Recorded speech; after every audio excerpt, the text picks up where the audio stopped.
Hello hello hello everyone. So कैसे हैं सारे। आई होप आप सब लोग अच्छे होंगे और पढ़ रहे होंगे। आज हम शुरू करने वाले हैं the making of a global world, जो है chapter number 3 of class 10th history NCERT books.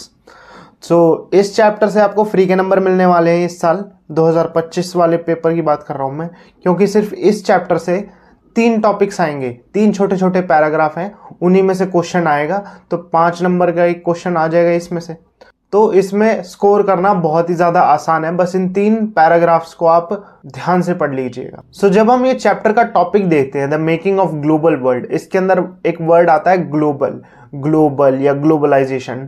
तो हम जब ग्लोबलाइजेशन की बात करते हैं तो हम लास्ट 50 ईयर्स को देखते हैं, पिछले बीते हुए 50 सालों से लेके और अब तक का टाइम, क्योंकि बेसिकली इकोनॉमिक्स के अंदर आप जब कंपेयर करते हैं तो हम 50 साल की एक बेसलाइन लेते हैं।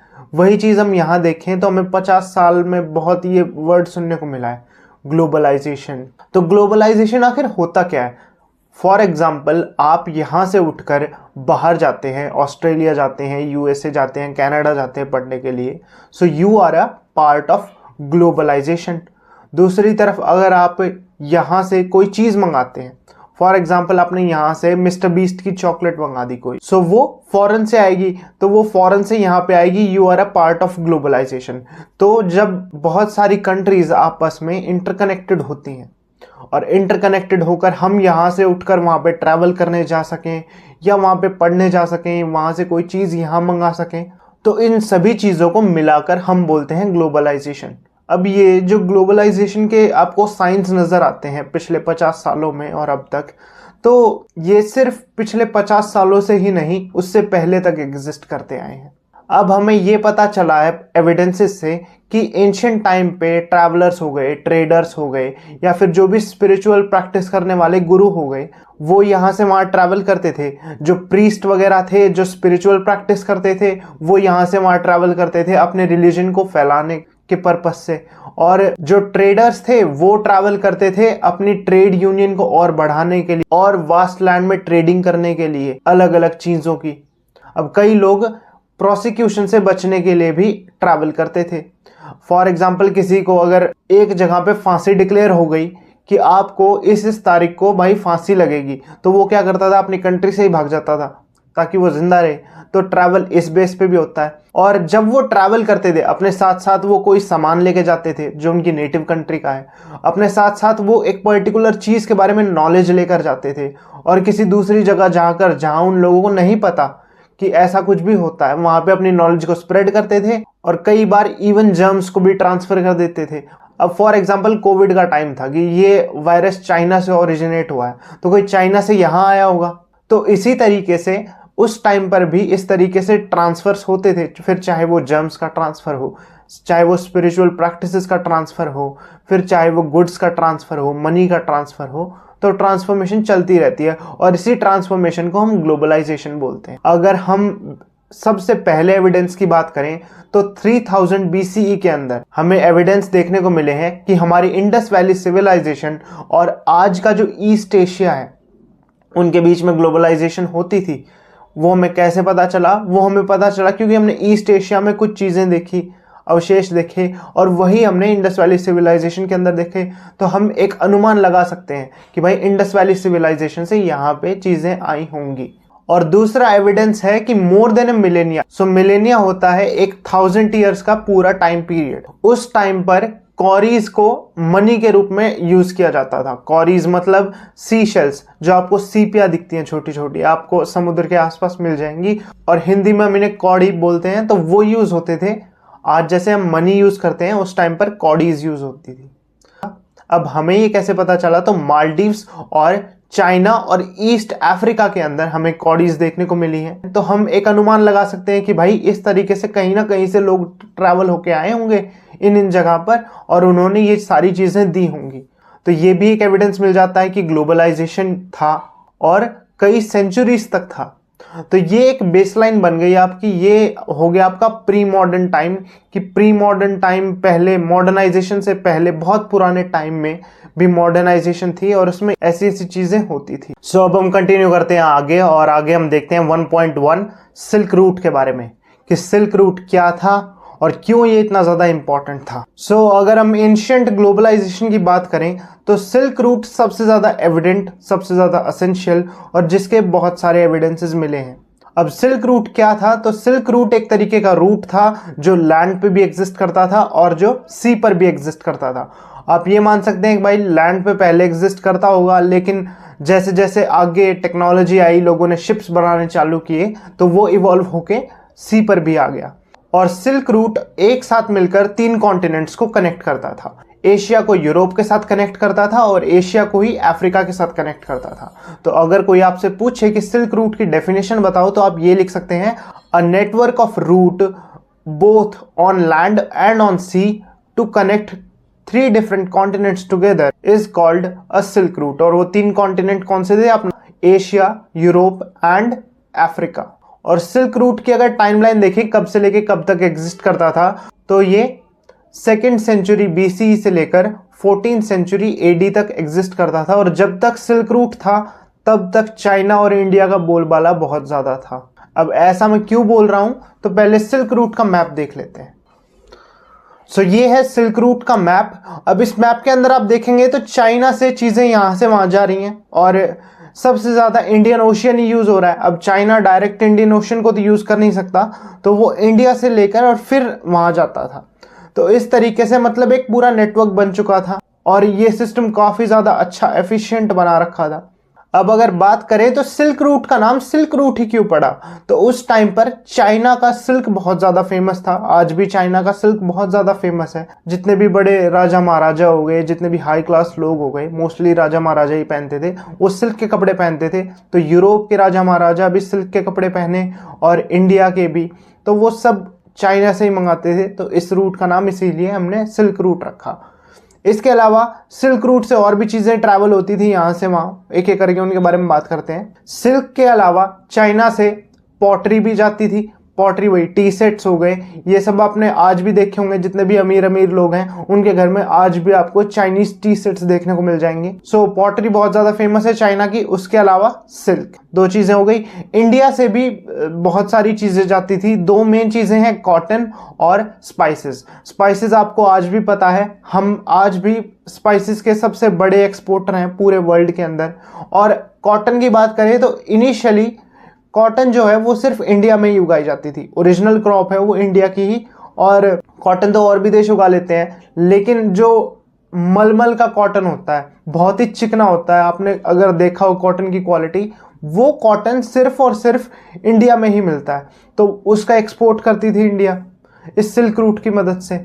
इसके अलावा यूरोप से गोल्ड एंड सिल्वर पेमेंट के फॉर्म में आता था इंडिया और चाइना में। हम अगर सामान बेच रहे हैं, बदले में हमें कुछ चाहिए ना, तो प्रीशियस मेटल आते थे, वो यूरोप से लेते थे चाइना और इंडिया वाले। और इसके साथ साथ अगर आगे देखें तो सिर्फ चीज़ें ही ट्रैवल नहीं होती थी, कल्चर्स भी ट्रैवल होते थे। उसके साथ साथ रिलीजन भी ट्रैवल होते थे। जितने भी जैसे बुद्धिस्ट मॉन्क वगैरह हो गए, वो इंडिया से जाते थे और जगहों पर अपना प्रचार करने के लिए, धर्म का प्रचार करने के लिए। क्रिश्चियन मिशनरीज थे, वो यूरोप से यहाँ आते थे। मुस्लिम हो गए, वो भी यहाँ पर आते थे अपने धर्म के बारे में लोगों को बताने के लिए। तो इस तरीके से इस रूट से सिर्फ और सिर्फ ट्रैवल चीज़ों का ही नहीं बल्कि धर्म का भी ट्रैवल होता था, अब उनके आइडियोलॉजी का भी ट्रैवल होता था। तो ये था आपका पूरा सिल्क रूट और किस तरीके से सिल्क रूट ने पूरे वर्ल्ड को कनेक्टेड किया। और जब तक सिल्क रूट था तब तक इंडिया और चाइना बहुत ज़्यादा अमीर थे।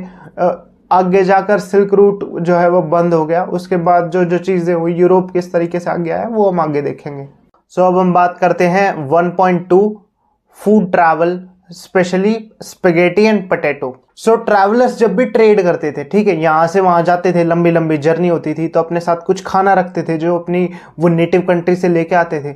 अब वो जब वो दूसरी कंट्रीज में लेके जाते थे, वहाँ के लोग ये सब देखते थे, उन चीज़ों को सीखते थे, वो रेसिपी सीखते थे, और इस तरीके से फूड जो है एक कंट्री से दूसरी कंट्री ट्रैवल करने लग गया। वो भी एक ग्लोबलाइजेशन का पार्ट बन चुका था। अब इनिशियली ये माना जाता है 5th सेंचुरी के अंदर जितने भी अरब लोग हैं वो पास्ता को इटली के अंदर लेके आए थे। इटली के अंदर एक जगह है, एक आइलैंड है जिसका नाम है सिसिली।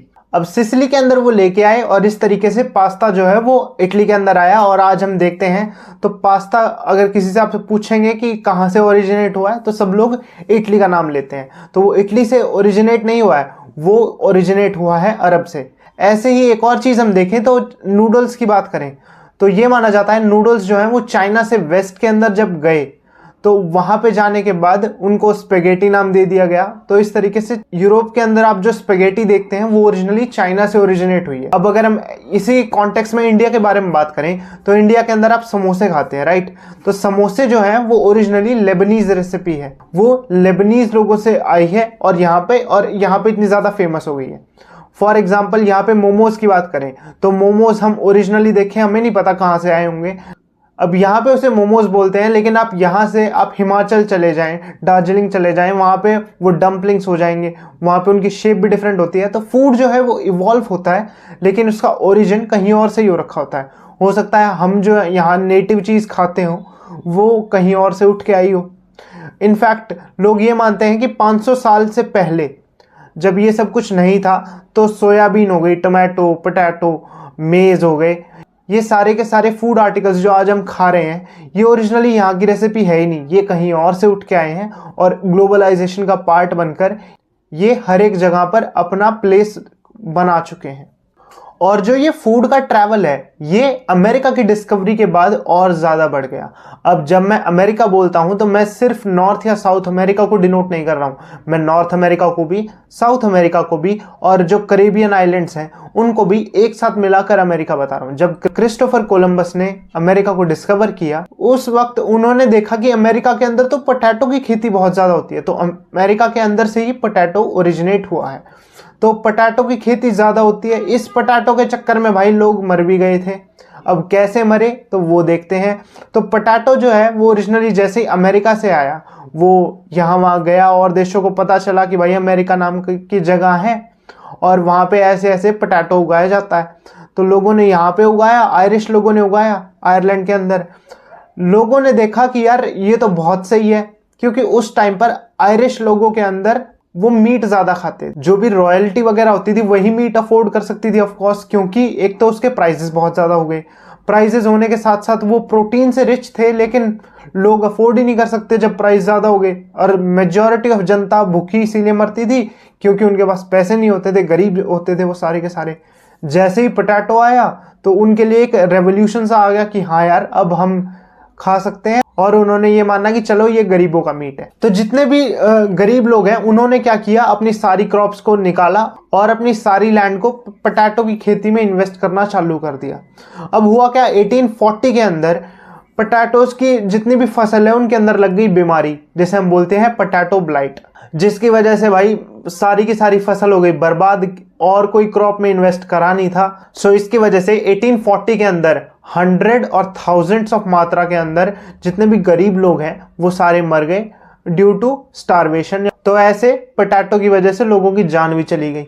मोस्ट इंपॉर्टेंट है यही हिस्सा कि किस तरीके से पोटैटो इंट्रोड्यूस हुआ और किस तरीके से पोटैटो की वजह से लोगों की जान चली गई। तो इस चीज़ पर ज़्यादा ध्यान देना। अब भाई अगर 16th सेंचुरी से पहले देखें तो उस टाइम सिल्क रूट एक्टिवेट था, जिसकी वजह से इंडिया और चाइना को बहुत ज़्यादा फ़ायदा हो रहा था, बहुत ज़्यादा वो आगे बढ़ रहे थे, प्रॉस्पेरस हो रहे थे। लेकिन धीरे धीरे क्या है, यूरोप अब सिल्क रूट के अंदर भाई डिस्टर्बेंस क्रिएट करने लगा। डिस्टर्बेंस क्रिएट करने की वजह से जितना भी सिल्क रूट का फ्लो था वो सारा का सारा टूट गया। और भाई ये डिस्टर्बेंस क्रिएट करना बहुत आसान हो गया था after the discovery of America. जब यूरोप को ये पता लगा कि यार हम ऐसी हालत में जी रहे हैं, इतनी भुखमरी में जी रहे हैं और ये सब चीज़ें हो रही हैं, हमने एक ऐसी कंट्री डिस्कवर कर ली है जहाँ पे एक तो रिसोर्सेज बहुत अच्छे हैं, क्रॉप बहुत अच्छी है, लैंड बहुत ज़्यादा है। तो वो क्या करने लगा कि कुछ भी करके वो अमेरिका को गुलाम बनाना चाहता था। और उस टाइम तो यूरोप के अंदर अमेरिका को लेकर बहुत सारे रूमर्स भी चलते थे। फॉर एग्जांपल साउथ अमेरिका को वो ये मानते थे कि साउथ अमेरिका के अंदर भाई एक सिटी है जिसका नाम है एल्डोराडो। तो एल्डोराडो का मतलब होता है सिटी ऑफ गोल्ड, पूरे तरीके से वो सोने की बनी हुई है। तो इस तरीके के फीबल रूमर्स चलते थे। इसकी वजह से भाई यूरोप ये सोचने लगा कि अब कुछ भी करके मुझे अमेरिका को पाना है। और वहाँ पे तो लोग अभी रह ही कैसे रहे हैं, ट्राइब के फॉर्म में रह रहे हैं, क्योंकि उन्हें भी नहीं पता था। हमने जब अमेरिका को अब डिस्कवर किया है तो अमेरिका वालों को भी नहीं पता था कि भाई हमारे अलावा कोई और भी रहता है यहाँ पे।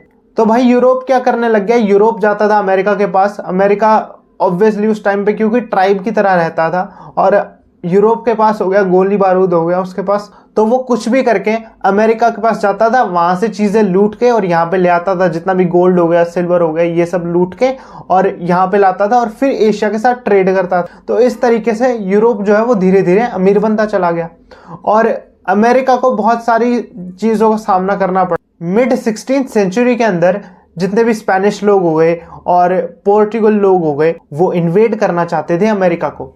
अब भाई स्पेनिश लोगों ने इन्वेजन की, तो की कैसे, उसके बारे में देखते हैं। तो स्पेनिश लोगों ने देखा कि यार ये तो ऐसे है ना झोपड़पट्टी में और इस तरीके से बहुत ही प्रिमिटिव तरीके से रह रहे हैं।